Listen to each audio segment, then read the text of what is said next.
Queridos irmãos, queridas irmãs, hoje, 1º de novembro, solenidade de Todos os Santos na Europa, mas aqui no Brasil, por questões pastorais, a igreja transferiu para o domingo.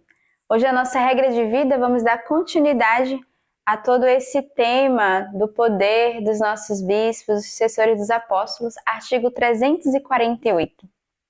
Depois subiu a montanha e chamou a si os que ele queria.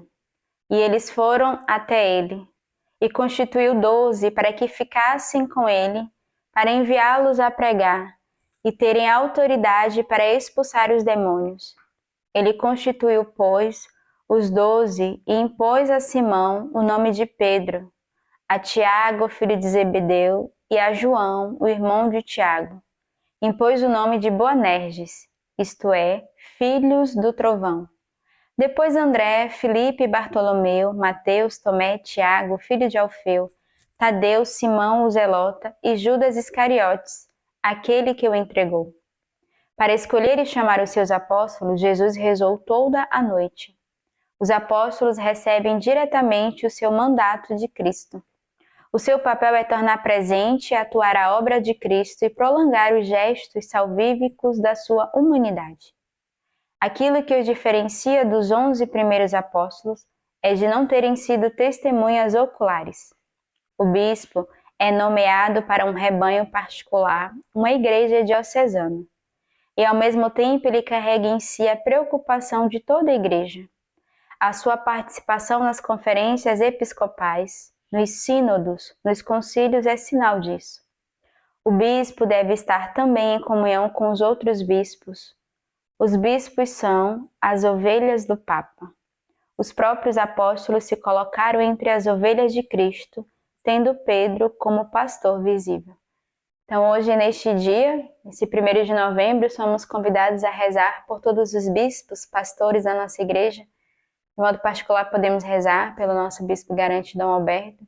E rezemos também pelo nosso Papa Francisco, que é o pastor que tem as suas ovelhas, os bispos, os cardeais à sua volta. Então, hoje é um dia particular que a nossa comunidade intercede também por cada bispo, e eu convido você a rezar também pelo bispo da sua diocese nesse dia, confiando eles as orações desse Deus que é Pai, que é o bom pastor, pastor das ovelhas.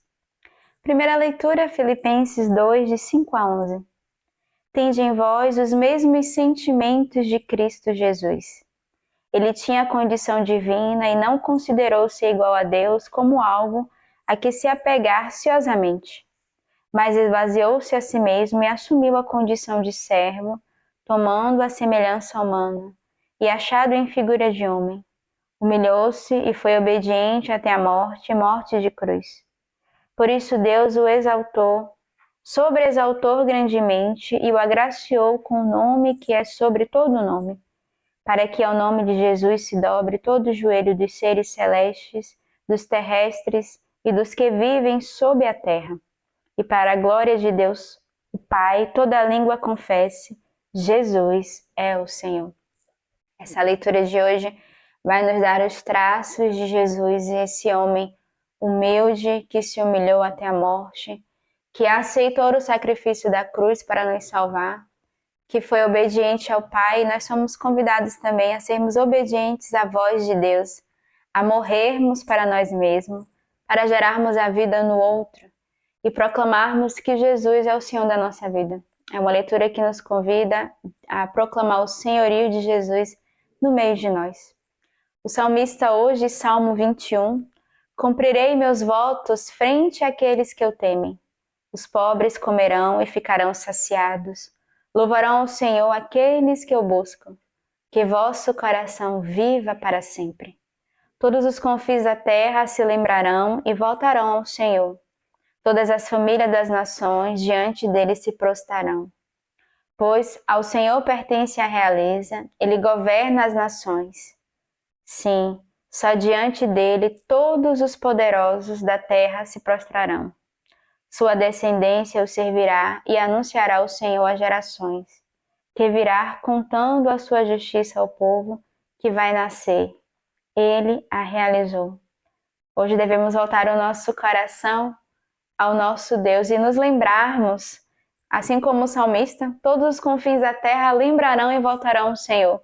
Somos convidados a nos prostrarmos, a voltarmos o nosso coração, a adorarmos o Senhor, Ele que se faz presente no meio de nós. E o salmista nos convida a todas as nações se prostrarem diante dele.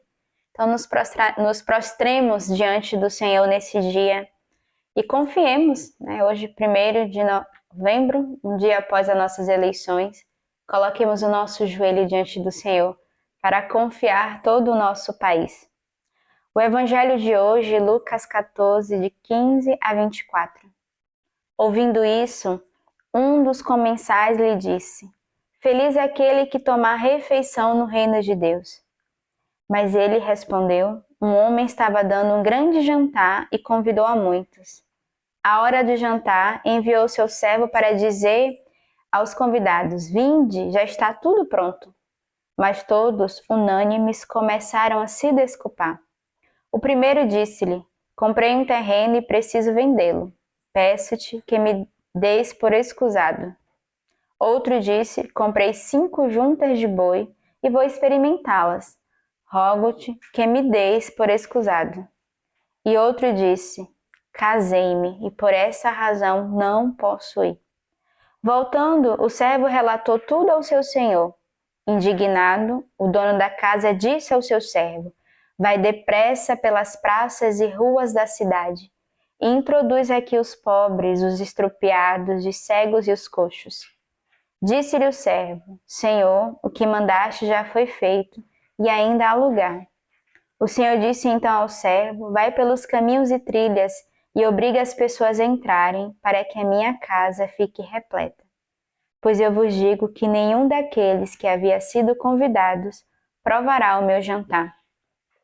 O evangelho de hoje, o Senhor é esse Deus que escolhe os coxos, estropiados, aleijados. E nós fazemos parte desse povo. Somos esses frágeis pecadores que o Senhor nos convida a entrarmos na tua casa, que o Senhor nos escolhe para o banquete nupcial. E o nosso banquete é a Eucaristia. Então, todas as vezes que se sentir indigno, pobre, incapaz, lembre deste evangelho. O Senhor que abre as portas e que convida a cada um de nós a estarmos junto deles, a entrarmos e cearmos com o Senhor, a unir o nosso coração ao coração de Deus. A leitura patrística de hoje da Constituição Pastoral Gaudium et Spes sobre a Igreja no Mundo, do Concílio Vaticano II, a missão dos cristãos na construção da paz.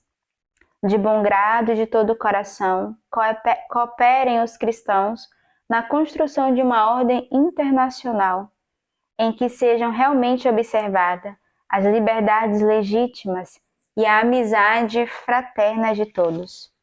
Tanto mais porque a maior parte do mundo ainda se debate em tão grande penúria que o próprio Cristo, nos pobres, como que em alta voz clama pela caridade de seus discípulos. Evite-se, pois, de dar este escândalo aos homens.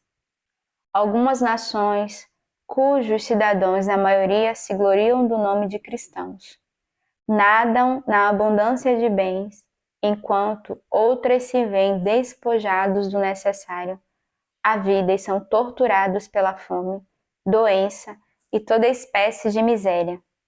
Pois o espírito de pobreza e a caridade é a glória e o testemunho da Igreja de Cristo.